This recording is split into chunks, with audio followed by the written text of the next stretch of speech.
Di alam ng nanay ko kung saan nilibing yung kapatid niya, kuya niya, kasi wala namang balita kung saan nilibing.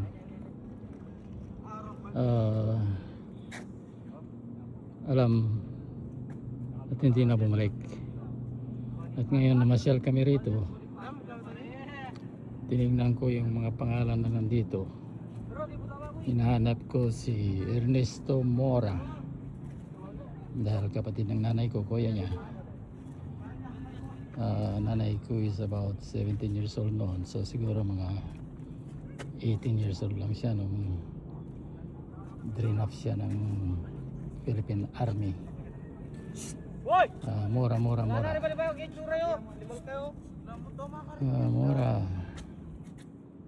Ito, nandito ang pangalan niya. Ernesto Mora Ernesto Private. Yan. Dito siya inilibing. Sa wakas alam na namin, sasabihin ko sa nanay ko na dito siya inilibing. Dito sa shrine na ito. Dito inilibing lahat ng Amerikano at saka Pilipino na namatay nung World War II. 1942 sila nilibing dito.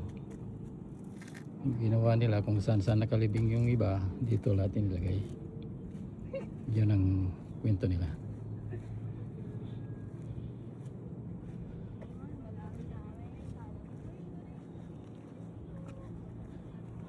Okay. Nakalagay dito, Filipinos taken to Capas from corridor 7,357, estimated death count at Camp O'Donnell 21,000 plus. These men were the flowers of our youth, sabi niya dito.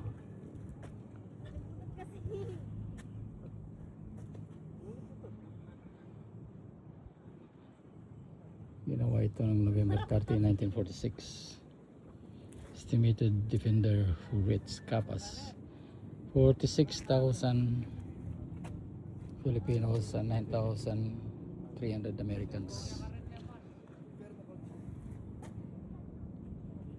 Tapos sa kabila, sa death march ng April 9, birthday ko pa naman yun, April 9 to 15, 1942, 60,000 Filipinos and 9,900 Americans nasa death march.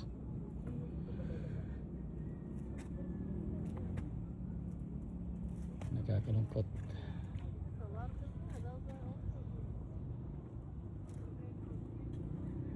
Ngayon sasabihin ko sa nanay ko na yung hinahanap niyang kapatid ay nandito. Okay. Ang taas itong shrine na ito. Abot sa langit. Sana ang kaluluwa nila napunta lahat sa langit.